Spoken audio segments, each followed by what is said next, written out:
Away from the Hollywood Walk of Fame, a horrifying random attack. A homeless man dumped a bucket of stuff on your head. A bucket of his diarrhea. I didn't want it to be in my mouth, but it was running down my eyes. For over a year, the NBC4i team has been tracking crimes where the suspects are homeless. Tonight, we have learned those incidents are skyrocketing. Investigative reporter Joel Grover reports on the growing threat linked to the untreated mental illness and drug addiction on LA's streets of shame. Keep your eye on the woman walking out of this apartment building. A homeless man approaches and suddenly smacks her in the head. There are now thousands of crimes a year like this one in which the suspects are homeless and in many cases suffering from mental illness or substance abuse. It's so traumatic. Sorry. Heidi Van Tassel was walking to her car near Hollywood's Walk of Fame when, according to police and court records, a transient with schizophrenia and psychotic disorders dumped feces all over her. A bucket of his diarrhea. It was liquid, hot liquid. I was soaked, and I couldn't see it was coming off of my eyelashes into my eyes. Paramedics rushed her to the hospital, and she now needs to be tested for infectious diseases every 3 months. It's something I won't ever forget. It was disgusting. For over a year, the I-Team has been reporting on crimes where the suspects are homeless, like this guy arrested for setting fire to chairs at a downtown steakhouse, and this homeless man pushing someone in front of a truck. There were more than 6,000 of these reported crimes in LA in 2017. By the end of 2018, the number of crimes was up more than 50%. And now we've learned the numbers are on track to climb even higher this year. We found case after case where the suspects suffer from mental illness or methamphetamine abuse.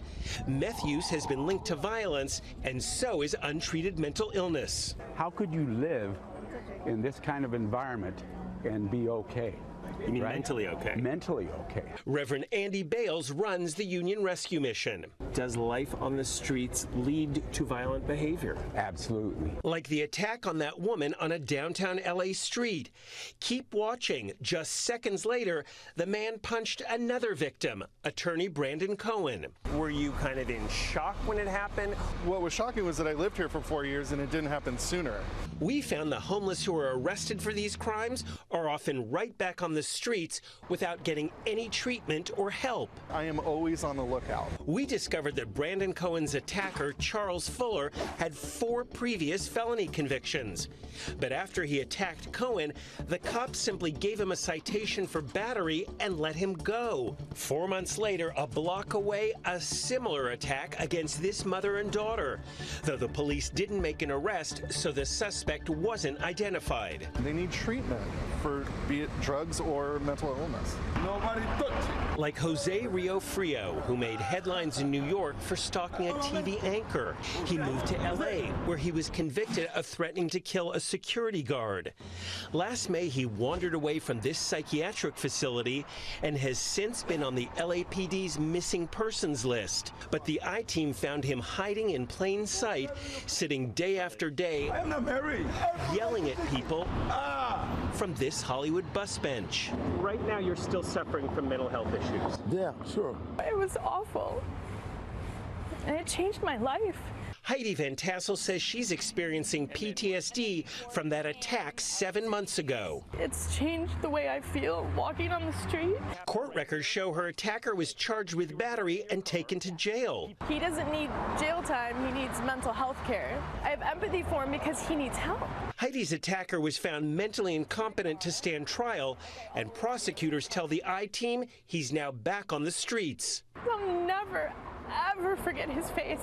Heidi Van Tassel says there should be help, not just for the mentally ill suspects in these crimes, but also for the victims.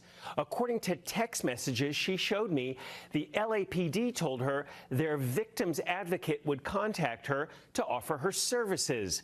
But Heidi says the victim's advocate never got in touch.